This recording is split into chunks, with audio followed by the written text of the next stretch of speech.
11টার ভিতরে আমাদের একটা পুলিশ এবং ৭০ ব্যাটালিয়ন বিএসএফ জয়েন্ট প্যাট্রোলিং করেছিল আমাদের বড়বাগাই সেক্টরে।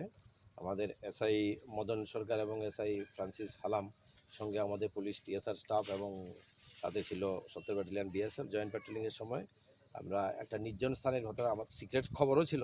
একটা বড়বাগের উল্টা দিকে মানে টুয়ার্ডস ফেন্সিং একটা রাবার বাগানের ভিতরে আমরা যেখানটায় দাঁড়িয়ে আছি, এখানে 6টা গরু এই গরুগুলি নিয়ে যাচ্ছিল অলরেডি টুয়ার্ডস ফেন্সিং, এবং এগুলি উইথ ইন্টেন্ট টু স্মাগলিং এগুলি নিয়ে যাচ্ছিল। দেখে গরুর সঙ্গে আরও 2-3 জন ছিল, পালিয়ে গেছে। একজনকে আমরা আমাদের পুলিশ অফিসার এবং বিএসএফ মিলে ধরতে পেরেছে। ওর নাম হলো সুমন সূত্রধর, এখানে সিঙ্গিসরা 2 নম্বরে। তো এই গরুগুলি কোনো ডকুমেন্ট কিছু নেই, সম্ভবত ওগুলি হয়তো বা কোনো চুরির গরু, এবং এগুলিকে এবং আমরা মোবাইলে সার্চ করেছি, অনেক কিছু দেখেছি এখানের ভিতরে, এগুলি অবজেকশনেবল এবং এটা ইনভেস্টিগেশনে আসবে। আমরা এই রিগার্ডে একটা মামলা নিচ্ছি এবং স্মাগলিং এবং ক্যাটেল থেফটের আওতায় যেই আসছে, এবং ওই রিগার্ডে আমরা একটা ইনভেস্টিগেশন স্টার্ট করছি। Thank you sir.